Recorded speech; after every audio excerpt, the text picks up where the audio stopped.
दोस्तों, पूरी दुनिया की नजर उस ऐतिहासिक पल पर टिकी थी जिसका इंतजार दशकों से हो रहा था और आखिरकार भारत ने वो करिश्मा कर दिखाया। न्यूयॉर्क में स्थित यूनाइटेड नेशन जनरल असेंबली के मंच पर भारत ने ऐसा परचम लहराया कि 146 से ज्यादा देशों ने भारत की तारीफ की। यह सिर्फ कोई सामान्य वोटिंग नहीं थी, बल्कि भारत के वैश्विक इतिहास का वह सुनहरा अध्याय है जो आने वाले समय में पूरी दुनिया की राजनीति और ताकत का समीकरण बदल देगा। सोचिए, जब 193 देशों में से 146 देश भारत के पक्ष में खड़े हो तो उस हॉल का माहौल कैसा होगा। चारों तरफ भारत की कूटनीति की गूंज, भारतीय नेतृत्व की ताकत और भारत का गौरव हर कोने में महसूस किया जा रहा था। यह वह पल था जिसने हर भारतीय का सीना गर्व से चौड़ा कर दिया था। दोस्तों, जब मैंने यह खबर पढ़ी तो मेरी आंखों में आंसू आ गए थे। 146 देश यह कोई छोटा आंकड़ा नहीं है, यह है हमारी मेहनत का फल, हमारे धैर्य का इनाम, हमारे संघर्ष की जीत। सोचिए, जब 1945 में संयुक्त राष्ट्र बना था तब हम गुलाम थे, हमारी कोई आवाज नहीं थी, कोई पहचान नहीं थी। लेकिन आज 80 साल बाद वही दुनिया जिसने हमें नजरअंदाज किया था आज हमारे सामने खड़ी होकर तालियां बजा रही है। यह केवल राजनीतिक जीत नहीं है, यह हर उस भारतीय की जीत है जिसने अपने देश पर विश्वास रखा। दोस्तों, भारत ने अब यूएनएससी में स्थायी सदस्यता और वीटो पावर के लिए पेश हुआ बिल भारी बहुमत से पास करा दिया है। और सबसे चौंकाने वाली बात, जो देश हमारे भारत का विरोध करते थे वही आज भारत के समर्थन में खड़े दिखे। लेकिन यह जीत सिर्फ वोटिंग तक सीमित नहीं थी। असली खेल तब शुरू हुआ जब भारत के विदेश मंत्री डॉक्टर एस जयशंकर और भारतीय प्रतिनिधि ने संयुक्त राष्ट्र के मंच पर भाषण दिया। उन्होंने पूरी दुनिया का यह स्पष्ट संदेश दे दिया कि भारत केवल अपने लिए नहीं बल्कि अफ्रीका, एशिया और विकासशील देशों की आवाज है। यही भारत की असली ताकत है। जयशंकर साहब ने जब मंच पर खड़े होकर कहा कि भारत सिर्फ अपने लिए नहीं लड़ रहा बल्कि उन 130 देशों के लिए लड़ रहा है जिनकी आवाज दबाई जाती है, तो पूरा हॉल खड़ा होकर तालियां बजाने लगा। यह वह पल था जब लगा कि हां, भारत अब सिर्फ एक देश नहीं, एक उम्मीद है, एक विश्वास है। यूरोपियन यूनियन, ऑस्ट्रेलिया, अफ्रीका और दक्षिण अमेरिका, हर कोई भारत के समर्थन में खड़ा हो गया। यह दृश्य किसी फिल्मी सीन से कम नहीं था दोस्तों, लेकिन हर कहानी में विरोधी भी होते हैं। यहां भी वही हुआ। तुर्की और सऊदी अरब ने विरोध जताया, मगर उनकी आवाज इतनी कमजोर थी कि कोई सुनने वाला नहीं था। तुर्की के प्रतिनिधि गुस्से में बिल की कॉपी फाड़ने और टेबल थपथपाने तक पहुंचे, लेकिन पूरा हॉल भारत के समर्थन में तालियों की गड़गड़ाहट से गूंज रहा था। वही सऊदी अरब भी चुपचाप बैठा रहा। दोस्तों, यह देखकर मन में कितनी खुशी होती है। वह तुर्की जो हमेशा भारत के खिलाफ बोलता रहता है, आज उसकी हालत यह है कि वह गुस्से में कागज फाड़ रहा है, लेकिन कोई सुनने वाला नहीं है। यह है नए भारत की ताकत। अब हम किसी के सामने झुकते नहीं, बल्कि दुनिया हमारी बात सुनने पर मजबूर होती है। और दोस्तों, इस पूरे खेल का सबसे बड़ा सरप्राइज चीन है। वही चीन जो दशकों से भारत का विरोध करता रहा, इस बार भारत के पक्ष में थोड़ा बहुत खड़ा हुआ। उसने साफ कहा, भारत एशिया की आवाज है और भारत के बिना संयुक्त राष्ट्र अधूरा है। सोचिए, अगर भारत का विरोध करने वाला चीन आज समर्थन में खड़ा हो जाए तो दुनिया की राजनीति कितनी बदल जाएगी। यही वह पल था जिसने इतिहास को नई दिशा दी। मैं आपसे कहता हूं कि यह किसी चमत्कार से कम नहीं है दोस्तों। वही चीन जो लद्दाख में हमारे साथ सीमा विवाद रखता है, जो पाकिस्तान को हथियार देता है, जो हर अंतरराष्ट्रीय मंच पर हमारा विरोध करता रहा है, आज उसे भी मानना पड़ा कि भारत की ताकत को नकारा नहीं जा सकता। यह हमारी कूटनीति की सबसे बड़ी जीत है। तो चलिए समझते हैं कि वीटो पावर भारत को मिलने और इससे जुड़ी कौन कौन सी नई अपडेट सामने आ रही हैं। लेकिन उससे पहले, अगर आप चाहते हैं कि भारत की आवाज पूरी दुनिया तक पहुंचे और हमारा देश हर क्षेत्र में आत्मनिर्भर बने, तो इस वीडियो को लाइक करें और चैनल को सब्सक्राइब करना बिल्कुल मत भूलिएगा।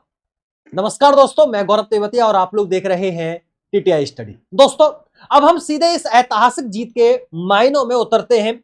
सबसे पहले बात करते हैं वीटो पावर की। वीटो पावर का मतलब होता है कि यदि कोई स्थायी सदस्य किसी प्रस्ताव के खिलाफ वोट करता है तो वह प्रस्ताव पास नहीं हो सकता। यानी यह दुनिया की राजनीति में सबसे बड़ा अधिकार और ताकत है।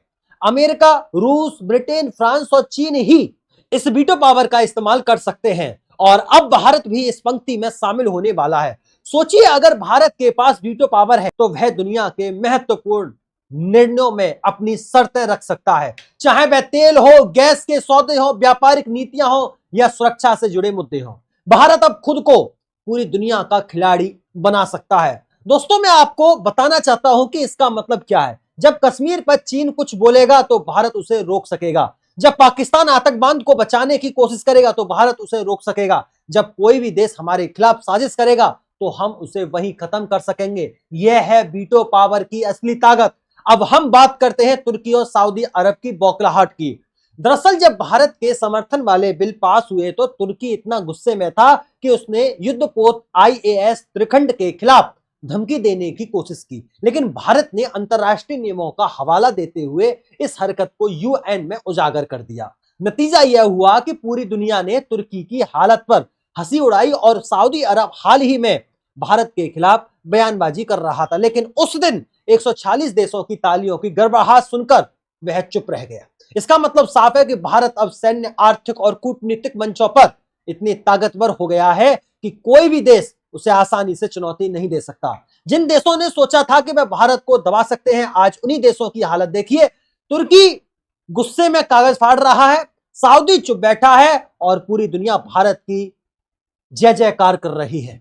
यह है नया भारत, यह है नए भारत का जलवा।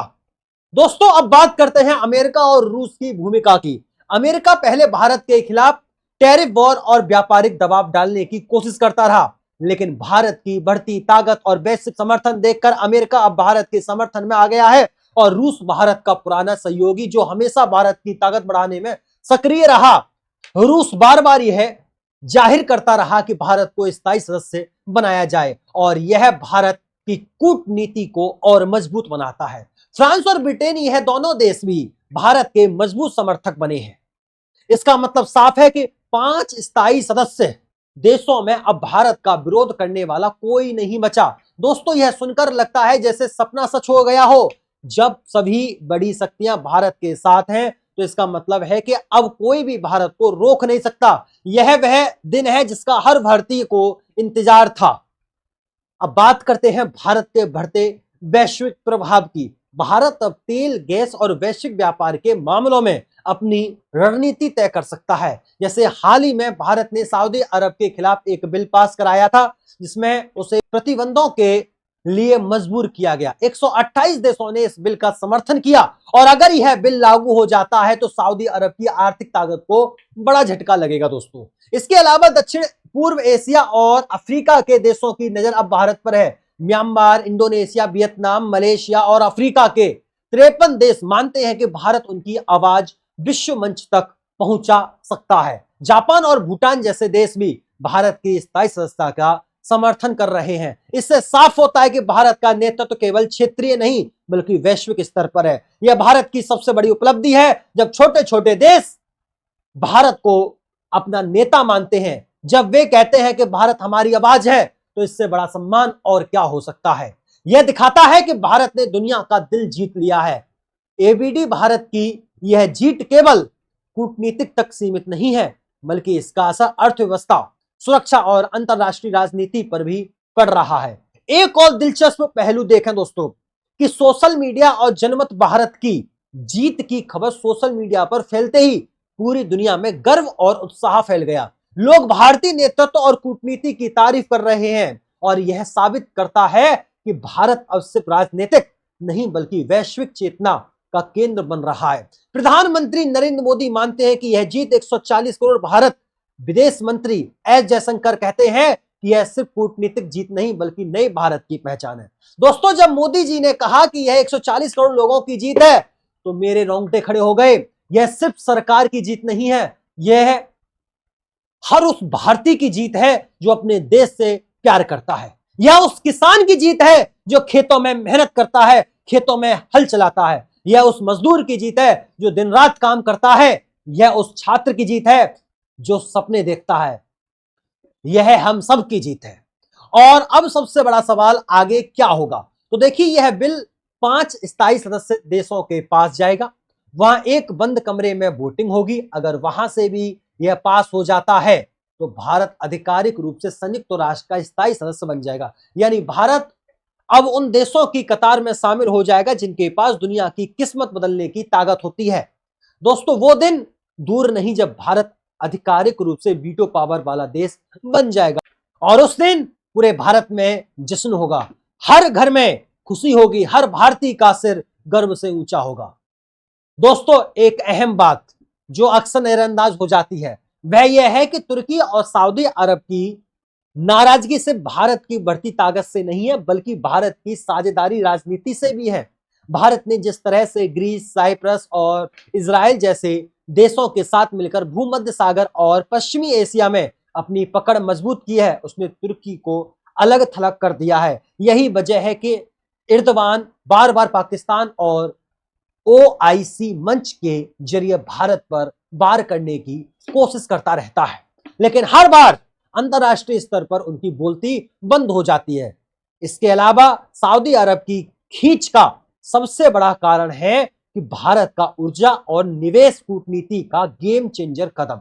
जब भारत ने यूएई और कतर के साथ लंबी अवधि की डील साइन की और रूस से सस्ता तेल खरीदा और खरीदकर घरेलू बाजार को स्थिर किया, तो सऊदी की तेल राजनीति को सबसे बड़ा झटका लगा। दोस्तों, यह सुनकर मन में कितनी प्रसन्नता होती है।